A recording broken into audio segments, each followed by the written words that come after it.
नमस्ते, प्रणाम।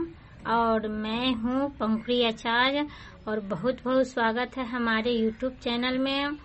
और आप मेरी वीडियो कहाँ से देख रहे हैं प्लीज कमेंट कीजिएगा, और वीडियो अच्छी लगे तो लाइक सब्सक्राइब जरूर कीजिएगा।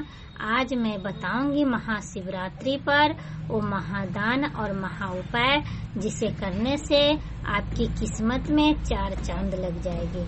अगर चाहते हैं इस महापर्व पर, इस महाशिवरात्रि पर आप अपनी किस्मत को बदलें और अपनी हर मनोकामनाएं देवों के देव महादेव से आप प्राप्त करें, तो ये उपाय आप जरूर कीजिए।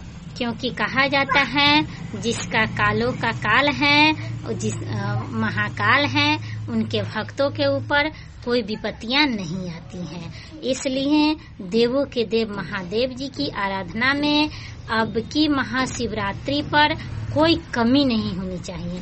तो चलिए मैं बिना समय गवाए हुए वो उपाय और वो पूजा विधि में बताऊंगी जिससे करने से आप लोगों को घर पे आसानी से पूजा पाठ कर सकते हैं।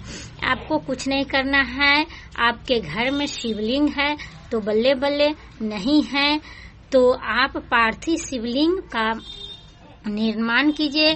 पार्थिव शिवलिंग बनाइए और उस पर धूप दीप नैवेद्य गंगाजल शहद और गन्ने की रस, मिश्री, दूध, दही, घी, पंचमेवा इस सब का प्रयोग कीजिए और महाशिवरात्रि धूप दीप नैवेद्य से पूजा कीजिए। और देवों के देव महादेव की आप अपने आप को समर्पित कीजिए और महादेव जी से मन्नत मांगिए और कामना कीजिए कि हे देवों के देव महादेव, आप मेरी हर मनोकामनाएं पूर्ण कीजिए। अगर हो सके तो अगर आप बहू हैं, बेटियां हैं, मंदिर नहीं जा सकते हैं, कोई बात नहीं है।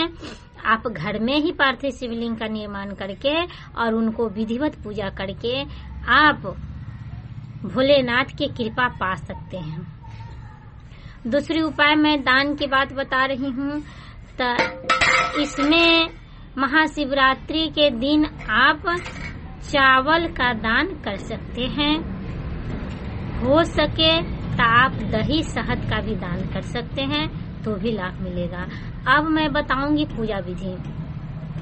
ये तो मैं पार्थिव शिवलिंग के आपको मैं बता दी, लेकिन मैं विधिवत जो होता है मैं वो पूजा विधि बताऊंगी जिससे आप लोगों को अपने घर में करने से में कोई दिक्कत नहीं होगी।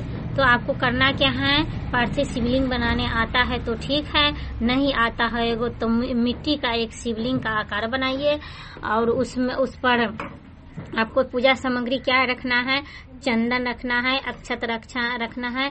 अक्षत में अखंड अक्षत होना चाहिए और दीप रखना है, वो भी घी का दीपक रखिए और चौमुख दीपक रखिए और एक धूप बत्ती रखिए और फूल बत्ती रखिए।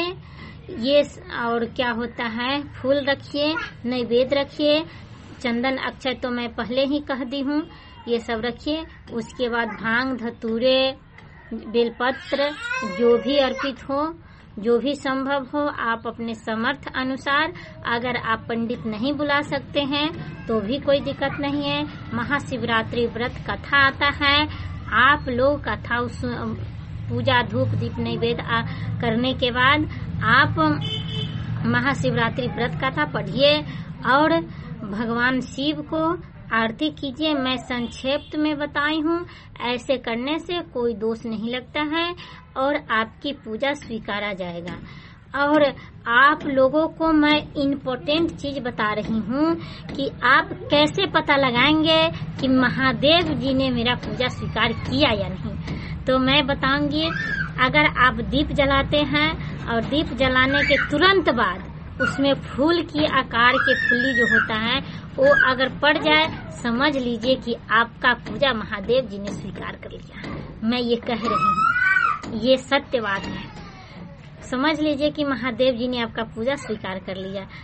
अगर आपको महाशिवरात्रि व्रत कथा नहीं है, अगर आप हमसे संपर्क करते हैं या मुझे में इस वीडियो में आप लोग कमेंट करते हैं तो मैं महाशिवरात्रि व्रत कथा कल मैं डाल दूंगी और मेरे चैनल के माध्यम से आप महाशिवरात्रि व्रत कथा को सुन सकते हैं और देख सकते हैं और उसी अनुसार से आप अपनी कथा को, अपनी व्रत को पूर्ण कर सकते हैं।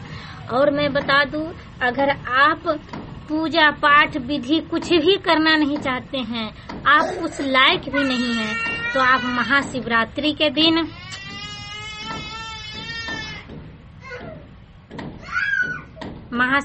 के दिन आपको कुछ नहीं करना है, सिर्फ आपको मन में ओम नमः शिवाय, ओम नमः शिवाय, ओम नमः शिवाय, ओम नमः शिवाय इस मंत्र का 24 घंटा और अपने त्रिपुरा, इसको त्रिपुरा कहते हैं, अपने त्रिपुरा पर गौर वर्ण महादेव जी का स्मरण करते हुए ओम नमः शिवाय का जाप करते रहिए।